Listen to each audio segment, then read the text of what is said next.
আসসালামু আলাইকুম, welcome back to my channel. আজ বানাবো তালের জাম বা তালমোহন। অনেকে আবার এগুলোকে তালের রসবড়াও বলে। তবে যেই নামে ডাকা হোক না কেন, এগুলো খেতে কিন্তু ভীষণ মজার। এখন প্রচুর তাল পাওয়া যাচ্ছে, তাই খুবই মজাদার আর রসালো তালের জাম বা তালমোহন পারফেক্ট ভাবে কিভাবে বাসায় বানাবেন সেটাই আজকে আমি আপনাদের সাথে শেয়ার করব। তো তালমোহন বানানোর জন্য আমি এখানে একটা মিক্সিং বোলে নিয়ে নিচ্ছি হাফ কাপ চালের গুঁড়ো, দিচ্ছি হাফ কাপ ময়দা, দিচ্ছি হাফ কাপ তালের রস।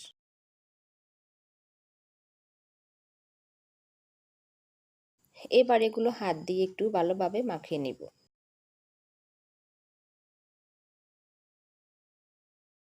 আমি এখানে জাল করে ঠান্ডা করে রাখা কিছুটা দুধ নিয়েছি। এবার একটু একটু করে দুধ দিয়ে মাখিয়ে মোটামুটি নরম একটা ব্যাটার তৈরি করে নিব।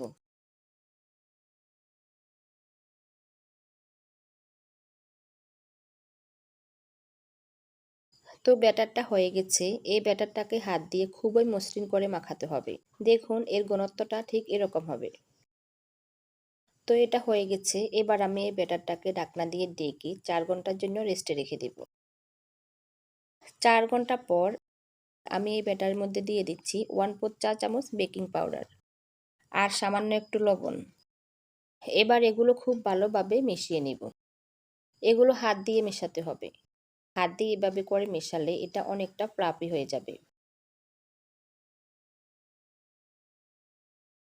তো এটা হয়ে গেছে। এখন এই ব্যাটারটাকে আমি সাইডে রেখে দিচ্ছি।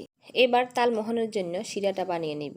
আর শিরা বানানোর জন্য আমি এখানে একটা প্যানে নিয়ে নিয়েছি মেজারমেন্ট কাপের 1 কাপ চিনি আর 1 কাপ পানি। এখন এগুলো আমি ফুটে ওঠা পর্যন্ত জাল করে নিব। শিরাটা ফুটে উঠেছে। এই শিরাটাকে আমি আরও 4 থেকে 5 মিনিট জাল করে নিব। 4 থেকে 5 মিনিট জাল করার পর শিরাটা হালকা একটু ঘন হয়ে আসলে চুলাটা বন্ধ করে দিব। এবার আমি এই শিরার মধ্যে দিয়ে দিচ্ছি 1 চা চামচ মতো লেবুর রস।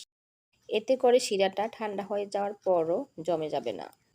তো এবার আমি চুলায় একটা কড়াইয়ে কিছুটা তেল গরম করতে দিয়ে দিয়েছি। তেলটা হালকা একটু গরম হয়ে আসলে ছোট ছোট করে তালমোহনগুলো দিয়ে দিব। আমি হাত দিয়ে দিচ্ছি, আপনারা চাইলে চামচ দিয়ে দিতে পারেন। তবে হাত দিয়ে দিলে এর শেপটা বেশি সুন্দর আসে। এবার আমি এগুলো উল্টে পাল্টে গোল্ডেন ব্রাউন করে ভেজে নেব। তো এগুলো হয়ে গেছে। আমি এগুলো উঠিয়ে নিচ্ছি এবং এগুলো তেল থেকে উঠিয়ে গরম থাকা অবস্থায় শিরার মধ্যে দিয়ে দিব এবং একটু নেড়ে চেড়ে দিব। তো আমি সবগুলো তালমোহন এভাবে করে ভেজে শিরার মধ্যে দিয়ে দিব।